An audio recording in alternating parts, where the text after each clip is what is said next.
Bismillahirrahmanirrahim. Assalamualaikum warahmatullahi wabarakatuh. Innal hamdalillah nahmaduhu wa nasta'inuhu wa nastaghfiruh wa na'udzu billahi min shururi anfusina min sayyiati a'malina. Man yahdihillahu fala mudilla lahu wa man yudlilhu fala hadiya lahu. Asyhadu an la ilaha illallah wa asyhadu anna Muhammadan abduhu wa rasuluh. Allahumma salli wa sallim wa barik ala nabiyyina Muhammad wa ala alihi wa ashabihi wa man tabi'ahum bi ihsani ila yaumiddin. Qala Allah ta'ala fi kitabil aziz. A'udzu billahi minasy syaithanir rajim. Bismillahirrahmanirrahim. Ya ayyuhalladzina amanu taqullaha haqqa tuqatih wa la tamutunna illa wa antum muslimun. Wa qala Allah aidan ya ayyuhan nasu taqu rabbakum alladzi khalaqakum min nafsin wahidah وخلق منها زوجها وبث منهما رجالا كثيرا ونساء واتقوا الله الذي تساءلون به والأرحام إن الله كان عليكم رقيبا فإن أصدق الحديث كتاب الله وخير هدي هدي محمد صلى الله عليه وسلم وأوثق الأمور كلمة التقوى وكل محدثة بدعة وكل بدعة ضلالة وكل ضلالة في النار. Bapak-bapak serta ibu-ibu yang dirahmati Allah Subhanahu wa taala, alhamdulillah, segala puji syukur kehadirat Allah Subhanahu wa taala yang telah memberikan rahmat, taufik, hidayah serta inayahnya kepada kita sekalian, sehingga pada kesempatan ini kita masih ditakdirkan untuk berjumpa, kendati hawanya kurang mendukung, ada gerimis, ada mendung, dan luar biasa, masya Allah, antum yang dari jauh-jauh datang kemari dalam rangka untuk mencari ridha Allah Subhanahu wa taala. Tentu kita berharap pada Allah Subhanahu wa taala apa yang kita lakukan ini tidak sia-sia dan menjadikan amal soleh kita pundi-pundi pahala yang besar. Nanti di akhirat kita mendapatkan syafaat juga dari Rasulullah sallallahu alaihi wasallam dan Allah Subhanahu wa taala. Dan kita betul-betul bisa menerapkan ilmu yang kita dapatkan dari pengajian di sini, masya Allah, full. Luar biasa, mudah-mudahan setiap kali ilmu yang kita dapatkan adalah kita bisa mengamalkannya. Jamaah yang hormati Allah Subhanahu wa taala, beberapa saat yang lalu saya juga menyampaikan tentang orang soleh yang masih hidup yang kita bisa tawasul kepadanya. Tapi dalam kesempatan ini ada bab khusus terkait dengan dalam materi Fathul Majid, kitabnya Fathul Majid, kitab Tauhid, ya. Materi khusus yaitu babu ma jaa asbabul kufru bani Adam wa tarakahum dinahum huwal ghulu fis salihin, yaitu faktor yang menyebabkan manusia menjadi kafir dan meninggalkan agama mereka, yaitu karena sikap yang berlebihan terhadap orang-orang soleh. Jamaah rahmati Allah Subhanahu wa taala, dalam judul ini disebutkan tarkihim, ya, tarkim yaitu meninggalkan, maksudnya adalah menjelaskan bahwa sikap berlebihan yang melampaui batas terhadap orang-orang soleh, yaitu berupa menyekutukan Allah Subhanahu wa taala dalam urusan uluhiyah, yaitu dalam urusan pengesaan kehadap Allah Subhanahu wa taala. Yang hal ini adalah dosa yang sangat besar, yaitu menyekutukan Allah Subhanahu wa taala, tentu dosanya besar. Ya, perbuatannya syirik, pelakunya namanya musyrik, ya, dan itu adalah maksiat terhadap Allah Subhanahu wa taala. Jamaah rahmati Allah Subhanahu wa taala, dan itu sekaligus menghapus kemurnian tauhid yang didandasi dengan rasa keikhlasan la ilaha illallah Muhammadar Rasulullah. Allah Subhanahu wa taala berfirman dalam surat An-Nisa ayat 171, wa qauluhu azza wa jalla ya ahlal kitab la taghlu fi dinikum wa la taqulu 'ala Allahi illa al-haq. Allah mengatakan, Allah berfirman, wahai ahlul kitab, janganlah kamu melampaui batas dalam agamamu, dan jangan kamu mengatakan terhadap Allah kecuali yang benar. Jamaah rahmati Allah Subhanahu wa taala, berlebihan ini namanya ghulu. Berlebihan ini namanya ghulu. Dalam bahasa Arabnya ghulu, yaitu mengagungkan, mentakdim, baik dengan perkataan atau keyakinan atau kepercayaan, ya. Maksudnya adalah jangan kalian ini mengangkat derajat makhluk melebihi kedudukan yang telah Allah Subhanahu wa taala tetapkan. Jika kalian ya berbuat seperti itu, berarti kalian telah menetapkan pada kedudukan yang tidak sepatutnya dimiliki oleh selain Allah Subhanahu wa taala, yaitu menyamakan bahkan melebihkan kedudukan makhluk di atas kedudukan Allah Subhanahu wa taala. Lalu jamaah rahmati Allah Subhanahu wa taala, ayat tersebut dalam surat An-Nisa tadi, ayat yang ke-171, ya ahlal kitab, secara dohir ayat ini ya ahlal kitab ditujukan kepada ahlul kitab. Ya. Tetapi dia bersifat umum. yakni bil khususi lafzi bi umumi sababi. Ya, jadi dia lafadznya khusus tapi sebabnya adalah umum. Ya. Maka jemaah rahmati Allah Subhanahu wa taala, ayat tersebut berlaku kepada kita semua, tidak kepada ahlul kitab saja. Yaitu janganlah kamu melampaui batas dalam agamamu. Jangan melampaui batas dalam agamamu. Dan jangan kamu mengatakan terhadap Allah kecuali yang benar. Ya. yakni ghulu, berlebihan, tidak dibenarkan. Nah, jamaah rahmati Allah Subhanahu wa taala, hal ini terjadi kepada kaum Nasrani terhadap Isa ibnu Maryam. Ya. Mereka mengatakan bahwa Nabi Isa telah dilahirkan dari wanita yang suci bernama Maryam. Maka mereka mengunggulkan luar biasa Nabi Isa. Ya, berlebihan sehingga sampailah disembahnya. Ya. Sampailah disembahnya. Kemudian seperti juga Yahudi yang mereka lakukan terhadap Uzair. Ya. Satu sisi Nasrani itu dengan Nabi Isa mengagungkan, tetapi Yahudi dengan Nabi Isa menghinakan dan mencela. Ya. Kemudian Yahudi terhadap Uzair juga sedemikian rupa.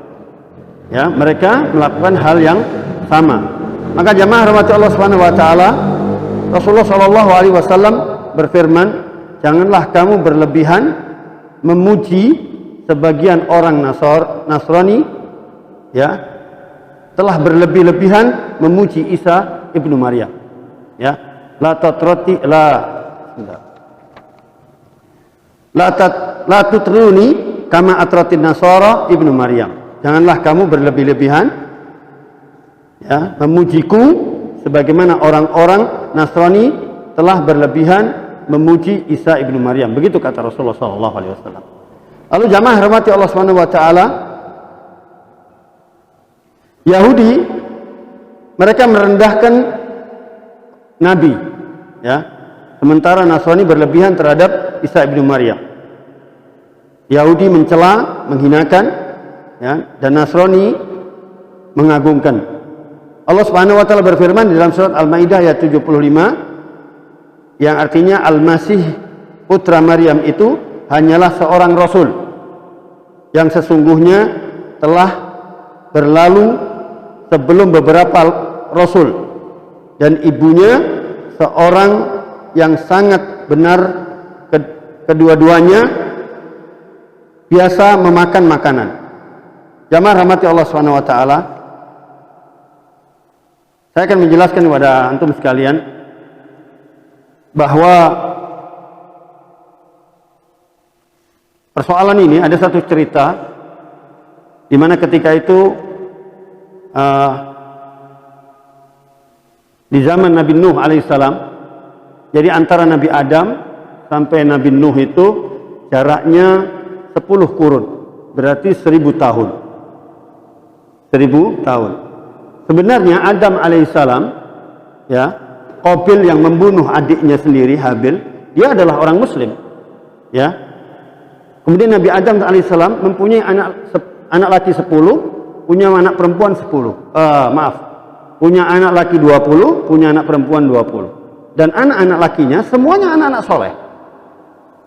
Semuanya anak-anak soleh. Di antara anak-anak Nabi Adam ini, Qabil Habil, Soleh, Abdurrahman, Abdul Haris, kemudian satu namanya Wad. Namanya Wad. Wad ini disebut juga di situ dalam tafsirnya Sid namanya. Ya. Kemudian ada lagi Suwa, Yaghus, Ya'uq dan Nasr. Ya. Sebagian menyebutkan bahwa anak Wad itu ya, bahwa mereka ini Suwa, Yaghus, Ya'uq dan Nasr ini adalah anak Wad. Ya. Kemudian jamaah rahmat Allah Subhanahu wa taala, rentan waktu 1000 tahun antara Nabi Adam dan Nabi Nuh.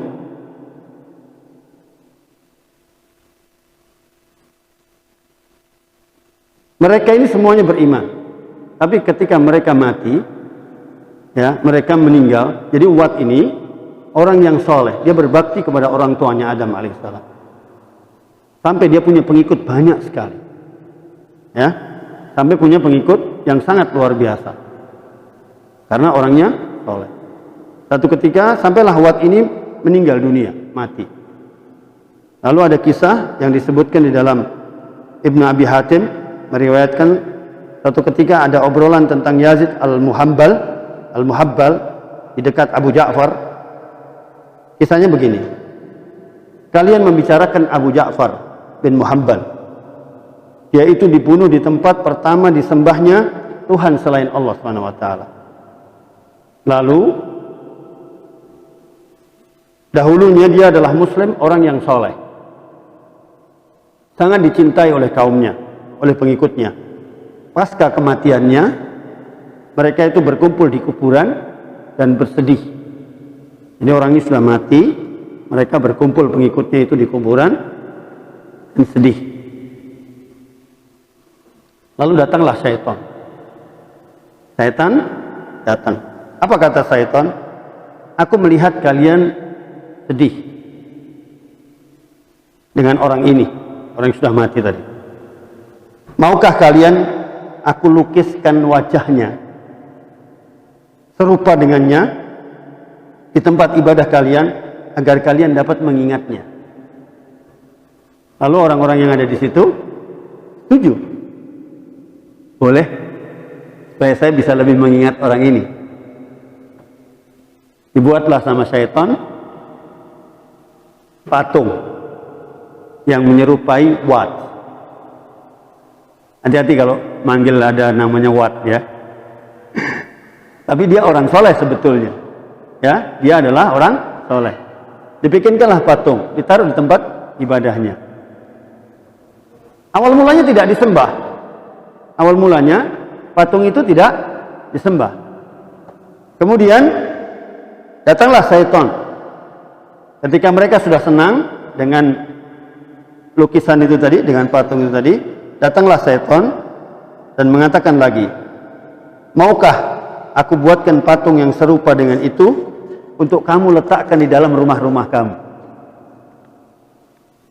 agar kalian tetap bisa sering mengingatnya. Tadi sudah ditaruh di tempat ibadahnya, sekarang ditawarkan oleh syaitan untuk ditaruh di dalam rumah-rumah mereka supaya lebih akrab lagi dengan si gambar ini tadi, si patung ini tadi. Mereka pun menjawab, ya udah, boleh. Lalu mereka membuatkan patung-patung serupa dengan Wad di setiap rumah-rumah mereka. Kayaknya ada nilai bisnis. Patung satu harga berapa begitu, kira-kira seperti itu. Nah, tradisi mengenang Wad ini berlanjut dari generasi ke generasi sampai jauh lah, sampai generasi berikutnya ke generasi berikutnya, demikian.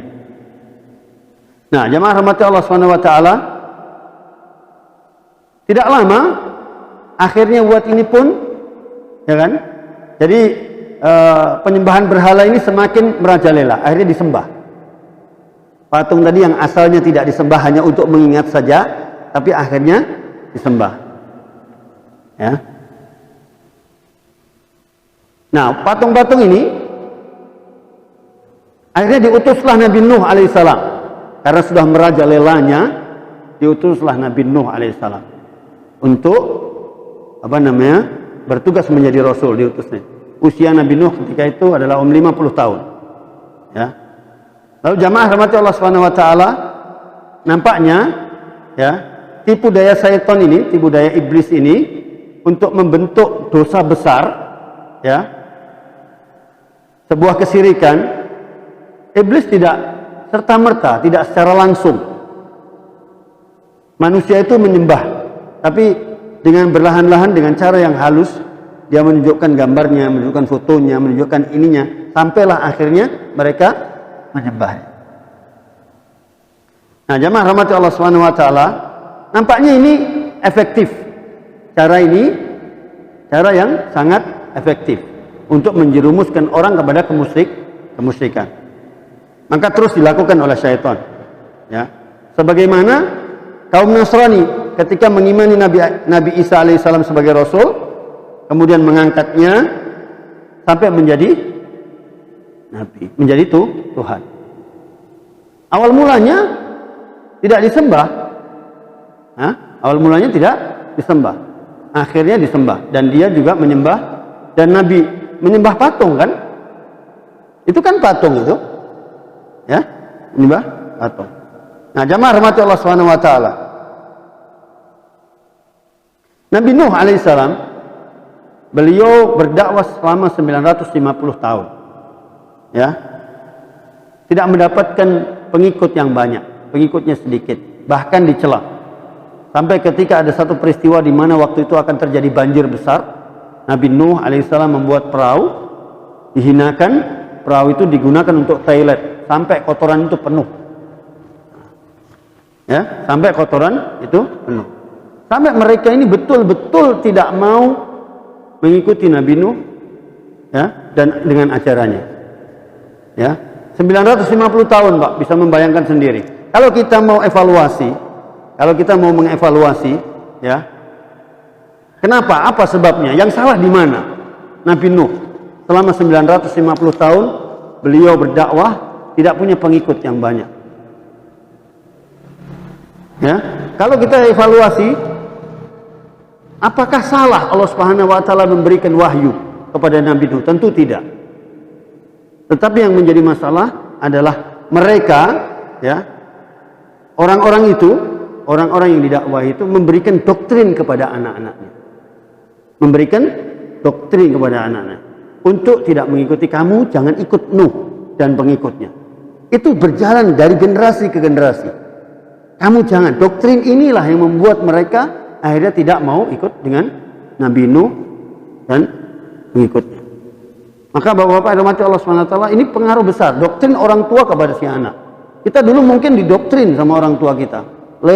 Ojo ning ngarep lawang, kok kesambar bledek. Gak ilok. Itu kan doktrin, itu membekas dalam pikiran kita. Terus, ya. Atau ada hal yang lain, mungkin antum lebih paham dalam memberikan contoh soal doktrin-doktrin itu.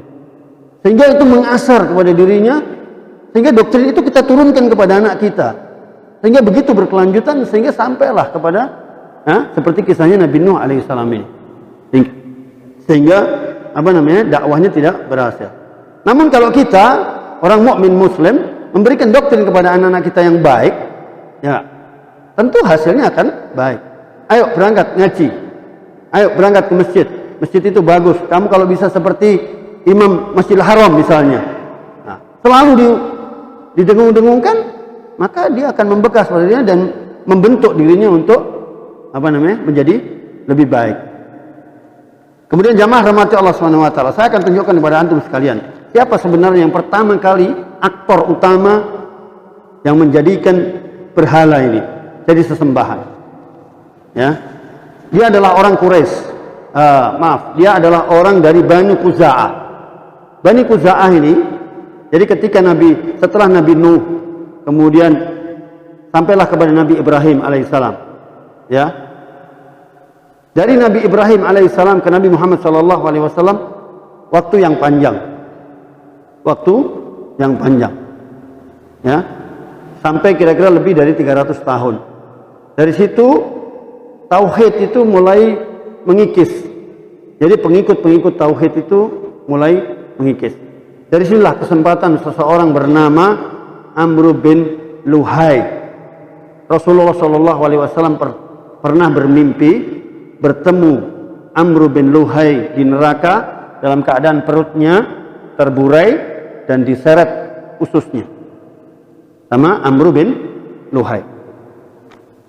Amr bin Luhai inilah aktor utama persoalan berhala yang sampai hari ini disembah. Ceritanya Amr bin Luhai, dia ada orang yang baik, membuat orang simpati, dia dermawan, dia punya kepedulian terhadap keagamaan, dia selalu membantu orang, ya, luar biasa. Bahkan dia dianggapnya adalah orang yang soleh, wali, ya, dianggapnya sampai sebagai wali. Nah, satu ketika Amr bin Luhai melakukan satu perjalanan. Waktu itu kota Madinah, kota Mekah dikuasai oleh suku Khuza'ah ini tadi. Ya, bahkan sempat memerintah selama 350 tahun. Amr bin Luhai berangkat ke negeri Syam. Dia melihat orang-orang di sana menyembah berhala. Menganggapnya hal yang biasa karena di negeri Syam tempat diturunkannya Nabi, tempat diturunkannya kitab suci. Hal itu menjadi hal yang biasa. Kemudian dia mengatakan kepada orang-orang yang di sana, bolehkah saya membawa satu patungmu ini untuk saya bawa ke Mekah agar di sana bisa disembah. Maka dia bawalah patung yang paling besar bernama Hubal. Patung itu dimasukkan ke dalam Ka'bah. Maka jemaah rahmati Allah Subhanahu wa taala, Luhai, ya, Amr bin Luhai membawanya patung itu. Kemudian dibuatlah patung yang lain.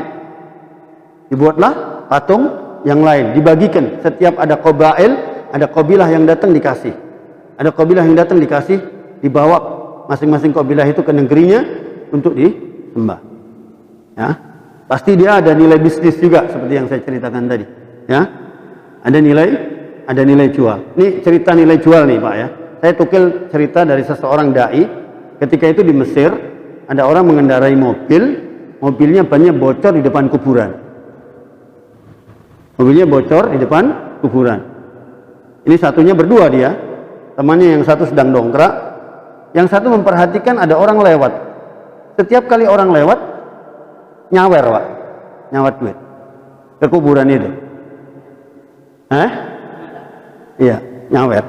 Kalau kita bahasanya nyawer ya. Iya. Kayak duit, mencari duit. Setiap orang lewat mencari duit. Akhirnya orang ini tadi nyebrang. Ya lihat, ini kuburannya yang mana? Ini kuburan siapa? Nah, ini kayaknya prospek. Ini kayaknya bisa dikerjain. Ini temannya yang satu, bannya sudah selesai diperbaiki, pulang. Pulang itu Pak, balik. Bawa keramik, bawa semen, ya, bawa kerecak. Kuburan tadi sama dia dirawat, dikasih icing, dikasih yup-yupan, ya. Akhirnya apa? Rame di situ, rame. Ya nggak 100-200 ribu, miliaran akhirnya dapat duitnya dari saweran tadi. Naudzubillah min dzalik. Sampai sedemikiannya, ujung-ujungnya adalah kepentingan bisnis, ya. Seperti itu. Maaf, kemarin beberapa saat yang lalu ada ibu-ibu di Tulungagung itu WhatsApp saya. Pak Umar, saya minta izin. Saya mau ziarah ke kuburnya Pak Hisam. Kemudian saya berpikir, ini kayaknya ibu ini siapa? Saya lupa ibu ini. Tapi terus kemudian dia jawab di situ, saya mau datang ke kuburnya Pak Hisam untuk mengingat mati. Oh, ini ibu pengajian. Ini kebetulan muridnya Pak Hisam dan saya juga ngajar sama dia. Boleh, nggak apa-apa, tapi sekalian didoakan saja, ya. Karena saya melihat orang ini mengerti. Kalau orang yang nggak mengerti, tentu saya tidak akan tidak akan pernah mengizinkan, ya. Nah, jamaah rahmatullah subhanahu wa taala, ini perlu hati-hati yang begini. Yang begini ini perlu hati. Kalau itu menjadi bisnis, kesempatan saya punya kerecak, saya punya keramik, ya, saya punya fasilitas, ya nggak. Tinggal pasang aja kotak infak yang besar situ ya Pak ya. Nah, maka jamaah rahmatullah SWT pasti ujung-ujungnya bisnis. Antum bisa kalkulasi, hitung sendirilah, ya. Kira-kira biaya sampai ke, ya, menziarah-ziarah seperti itu. Wallahu a'lam. Kemudian jamaah rahmati Allah SWT kembali ke Amr bin Luhai. Amr bin Luhai ini tidak sendiri mengerjakan pekerjaan ini, dibantu sama jin. Dia mengatakan, jin itu membisikkan kepada Amr bin Luhai, wahai Amr bin Luhai, sesungguhnya itu tadi Wad dan Yaghutha wa Uqa wa Nasra itu tadi itu dipendam di Jeddah. Ya. Jadi mereka itu dipendam di Jeddah. Patung-patungnya maksudnya itu sudah zaman sejak itu. Maka ambillah. Maka Amr bin Luhai mengambilnya dan mengumpulkannya di Mekah. Sehingga terkumpullah berhala-berhala itu sebanyak 360 berhala yang berada di di sekitar Mekah. Maka diutuslah Rasulullah SAW, kemudian dibongkarnya seluruh berhala-berhala tersebut. Nah, jamaah rahmati Allah SWT, ada kisah yang lain. Ada seseorang bernama Ahmad Badawi. Ini juga orang Mesir. Orang ini tidak tahu dari mana jeluntrungnya, ya enggak? Tiba-tiba dia meninggal, namun dia akhirnya dipuja-puja. Akhirnya dia dipuja-puja. Konon ditemukan terakhir Ahmad Badawi ini orang yang masuk ke dalam masjid, kencing dan keluar lagi. Kencing di masjid dan keluar lagi.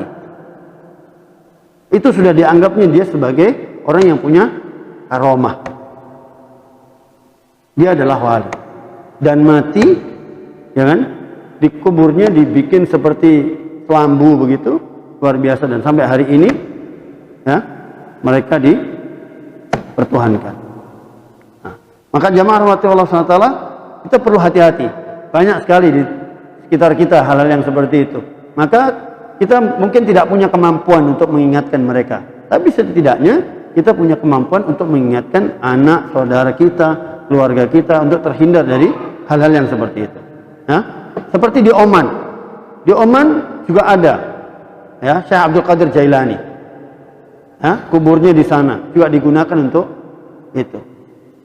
Nah, Syekh Abdul Qadir Jailani konon adalah orang yang soleh, namun perlakuan mereka ghulu, berlebihan dalam hal ini. Maka jamaah rahmatullah SWT, kita perlu sangat berhati-hati dalam jamaah rahmatullah SWT.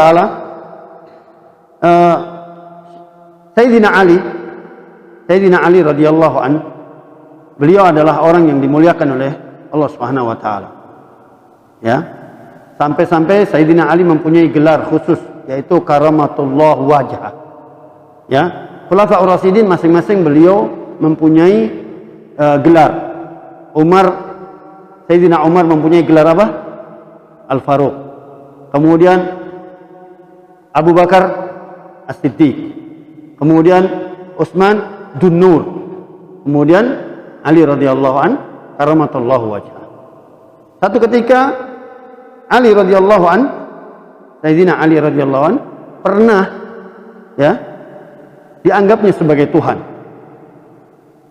Kemudian beliau membakar orang ini.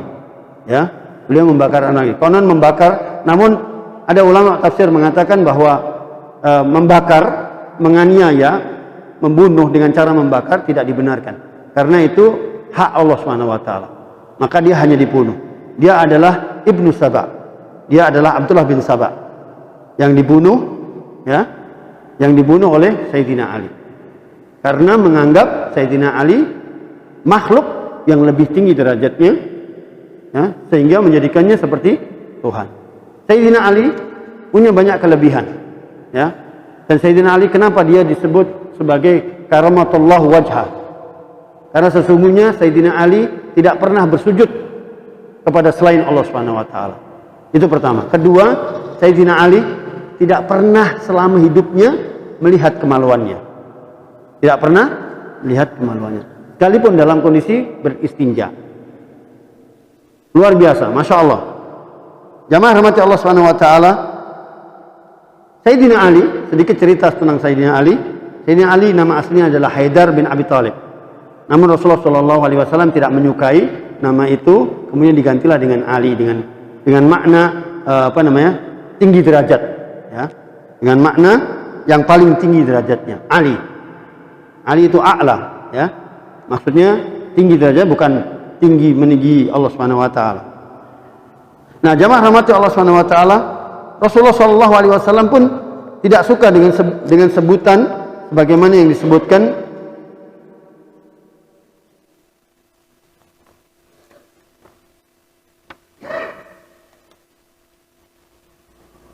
sebagaimana dikatakan oleh Nabi Muhammad sallallahu alaihi wasallam ketika ada yang mengatakan kepada beliau, kepada Nabi Muhammad sallallahu alaihi wasallam, engkau adalah sayyiduna, engkau adalah tuan kami dan putra sayyid kami dan putra tuan kami, ya, orang terbaik kami dan putra orang terbaik kami. Rasulullah tidak menyukai dengan kata-kata itu. Sebutan itu Rasulullah tidak menyukai. Lalu Rasulullah SAW membenci ucapan itu dengan sebenci-bencinya, ya. Kemudian ada juga orang yang mengatakan kepada Rasulullah SAW, atas kehendak Allah dan kehendakmu, atas kehendak Allah dan kehendakmu, ya. Maka kemudian Rasulullah SAW kemudian bersabda, apakah engkau menjadikanku sekutu bagi Allah, ya, atas kehendak Allah. Katakan saja atas kehendak Allah. Cukup dengan mengatakan atas kehendak Allah, tapi tidak mengatakan atas kehendak Allah dan kehendakmu. Maka itu tidak dibenarkan. Jadi menyerupakan Rasulullah SAW dengan Nabi Muhammad SAW. Rasulullah dengan Allah Subhanahu Wa Taala.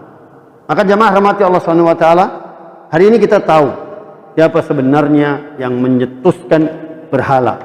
Siapa yang dari kisah-kisah ini kita mengerti, yaitu Amr bin Luhai. Dia orang yang paling bertanggung jawab pada urusan sesembahan-sesembahan yang ada sampai akhir kiamat nanti, ya. Bagaimana tadi saya ceritakan bahwa Rasulullah SAW bermimpi bertemu dengan Amr bin Luhai, perutnya terburai dan dia menyeret ususnya di neraka. Naudzubillah min dzalik. Mudah-mudahan kita terhindar, kita dan anak turun kita terhindar dari persoalan ini, dan kita tidak berlebihan dalam beragama, yakni mutawassit, kita berada di tengah, la ifrat wala tafrit, kita tidak berlebihan dan tidak kurang, tapi kita berada di tengah-tengah. Aqulu qouli hadza, astaghfirullahaladzim. Assalamualaikum warahmatullahi wabarakatuh.